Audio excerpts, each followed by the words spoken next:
आज हम class 12th के जीव विज्ञान मॉडल पेपर के बारे में कुछ बताएंगे। जो कुछ क्वेश्चन हमने इस बोर्ड पे लिखा है। पहला क्वेश्चन हमने लिखा है कि एमआरएनए की सहायता से प्रोटीन की प्रक्रिया कहलाती है। तो देखेंगे इस प्रक्रिया में हम लिखे हैं कि अनुवादीकरण होगा, अनुलेखन होगा या प्रतिलिपिकरण होगा या इनमें से सभी होगा। तो यहाँ पर देखा जाए तो इसका आंसर जो होता है अनुवादीकरण होता है। अब ये कैसे होता है इसको हम जानेंगे।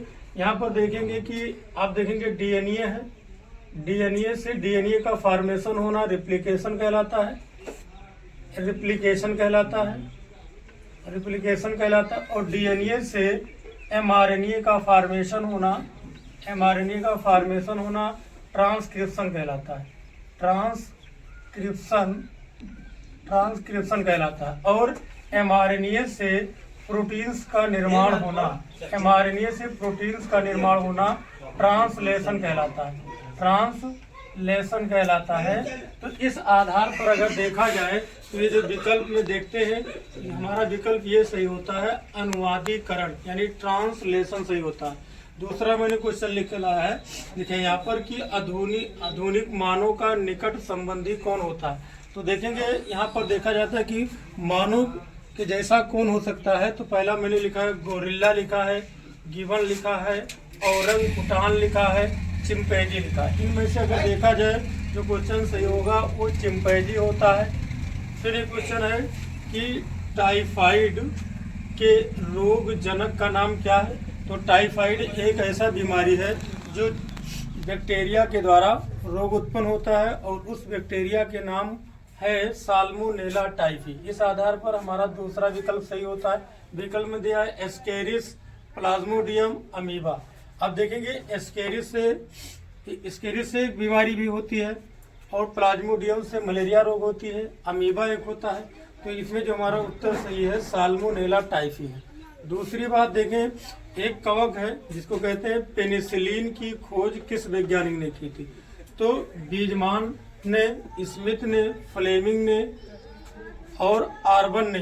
तो पेनिसिलिन की खोज जो किए थे एक वैज्ञानिक थे, फ्लेमिंग नामक एक वैज्ञानिक थे जिन्होंने इसकी खोज की थी। ये चार विकल्प हैं जो आपके यूपी बोर्ड में क्लास 12th में पूछे जाते हैं, ऐसे क्वेश्चन पूछे जाते हैं। दूसरी एक क्वेश्चन नंबर 2 लिखे हैं जिसका अंक होता 1 नंबर का सवाल है। लिखे हैं टेप्टम कहाँ स्थित होता है और इसका कार्य क्या है। तो देखिए पहली बात हम ये बताएंगे टेप्टम कहाँ स्थित होता है। टेप्टम जो होता है आपका ये पराग कोश के, ये है पराग कोश के, पराग कोश के आंतरिक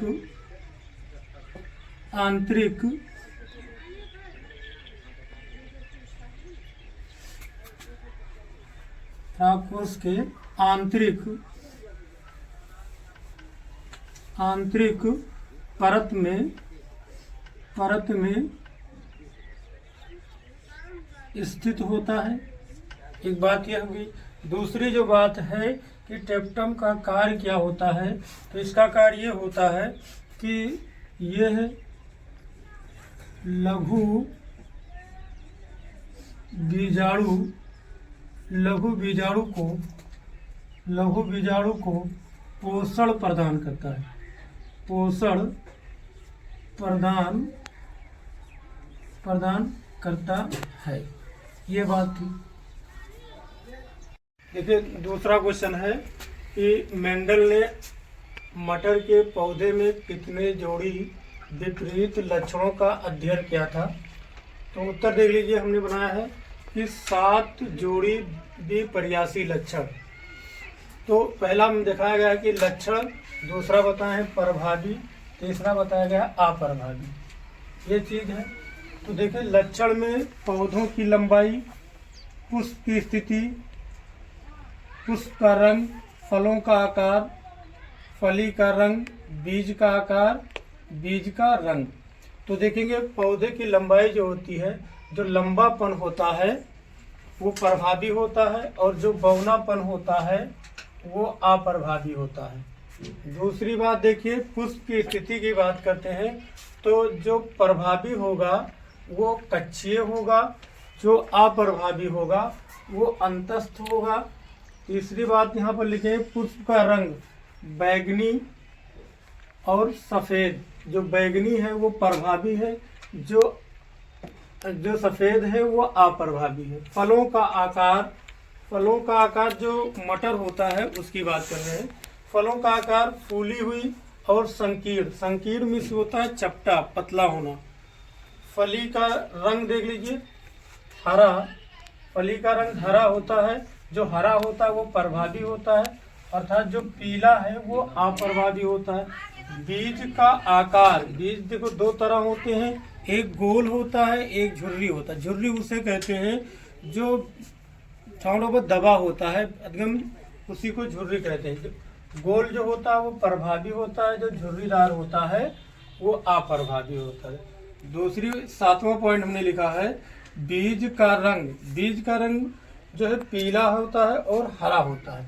तो इस आधार पर अगर देखा जाए, मेंडल ने मटर के पौधे पर जो 7 जोड़ी विपर्यासी लक्षणों का अध्ययन किया था वो यही है, और ये आपके एग्जाम में की दृष्टि से बहुत महत्वपूर्ण है।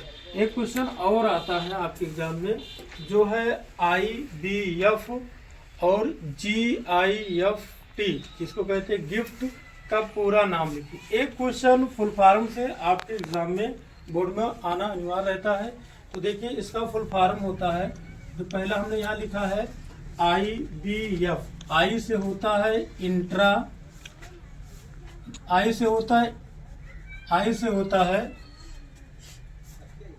In vitro fertilisation, in vitro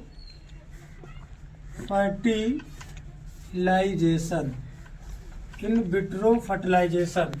दूसरा आपका जो है गिफ्ट है, गिफ्ट का पूरा नाम होता है, देखेंगे गेमेट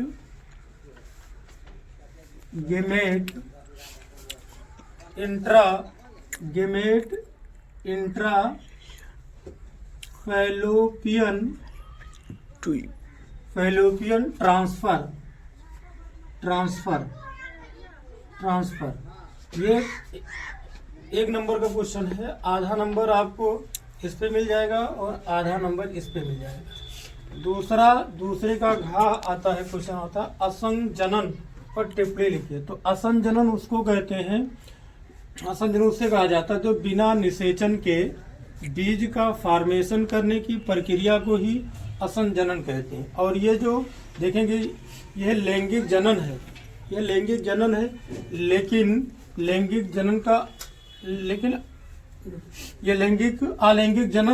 लेकिन ये लैंगिक जनन का अनावरण करता है। जैसे यहाँ पर देखो, बिना निषेचन के बीज का निर्माण करने की प्रक्रिया को असंजनन कह लेते हैं। यह अलैंगिक जनन है, लेकिन लैंगिक जनन का अनावरण करता है। ठीक है। ये साथियों, अगर ये वीडियो आपको अच्छा लगे तो लाइक करें, शेयर करें और सब्सक्राइब करें।